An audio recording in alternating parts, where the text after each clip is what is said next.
Minsan sa sobrang busy natin sa trabaho, puro na lang tayo plano at madalas drawing pa. Pero ngayong araw, tara, samahan nyo kami at puntahan natin ang isa sa mga tourist attraction dito sa Kamalig, Albay.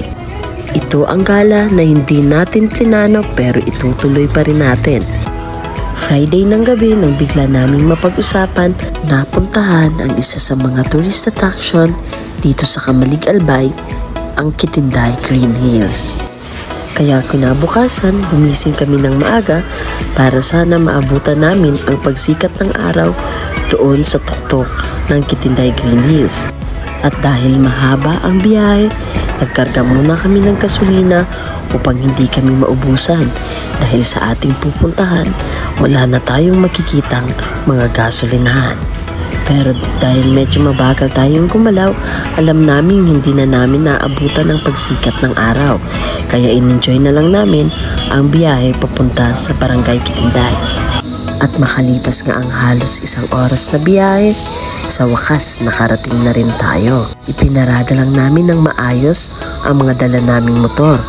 At ipapakita ko rin sa inyo kung magkano ang entrance fee rate at parking fee rate dito.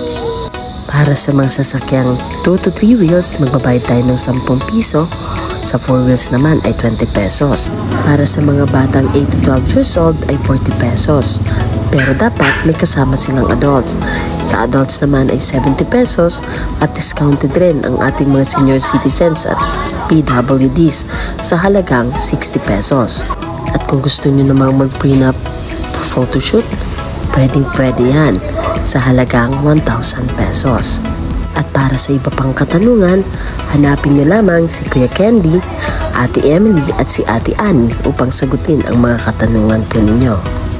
Meron din sila ditong restaurant at souvenir shop na hindi namin naabutang bukas dahil medyo maaga pa naman nang makarating kami dito. Nagpatuloy na nga kami sa pag-akyat at dadaan lang naman kami sa 231 steps at 17 landings. Hindi pa po kasama dyan ang mismong pag-akyat sa 2 view decks nitong Kitinday Green Hills. Hindi na namin binilang dahil sobrang nakakahingal yung pag-akyat pa lamang. Pero sulit na sulit dahil tingnan mo naman, ito lang naman ang naghihintay sa'yo sa tuktok. Ito ang naghihintay sa tuktok ng Kitinday Green Hills para mo na rin napuntahan ang tsokolating burol ng Bohol. Bonus pa ang napakagandang view ng Mount Mayon. Kaya kahit maaga pa lang at sobrang init ng sikat ng araw, ay sulit na sulit pa rin ang pag-akyat namin dito. Pero mas maganda siguro sana kung naabutan namin ang mismong pagsikat ng araw. Isa pa lang ito sa mga view deck na meron dito sa tuktok. Tingnan mo naman, napakapayapa at napakagandang pagmasdan.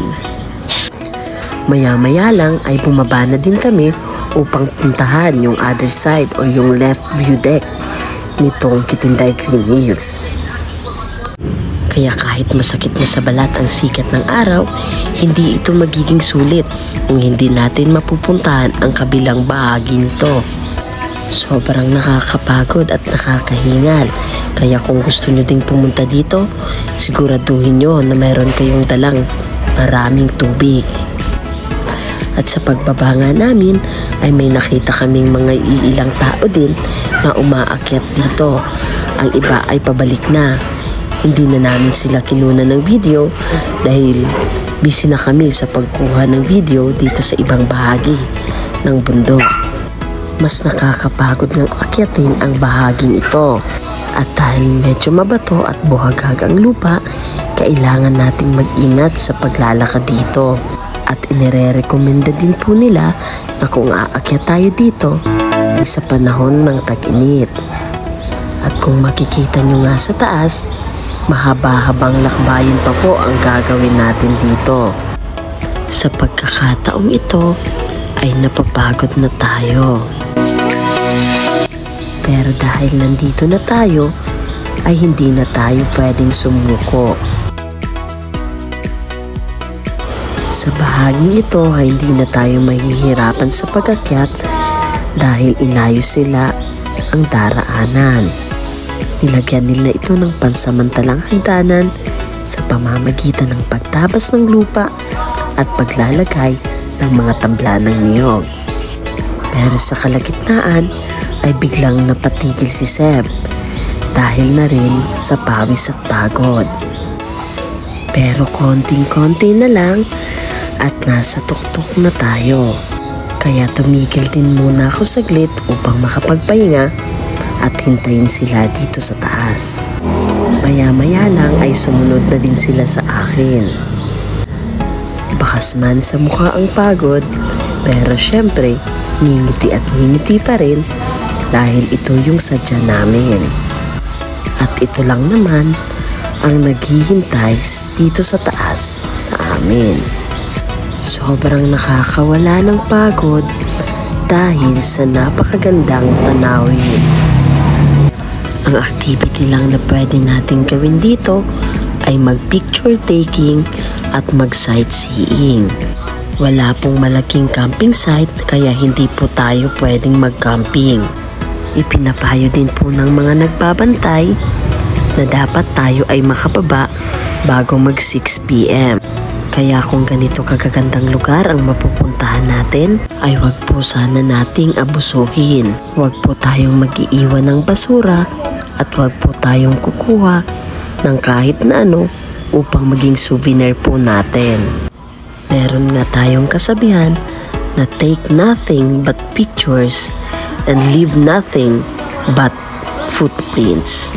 At dahil sobrang mainit na, inikutan na lang namin ito ng video at bumaba na rin kami.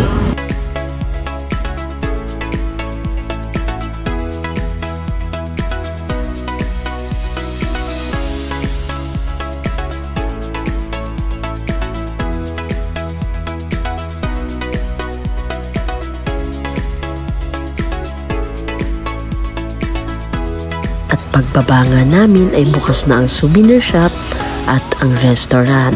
Kaya kung magugutom kayo sa pag-aakyat, pwede kayong kumain dito. Dahil mahaba na ang video, hanggang dito na lang po tayo.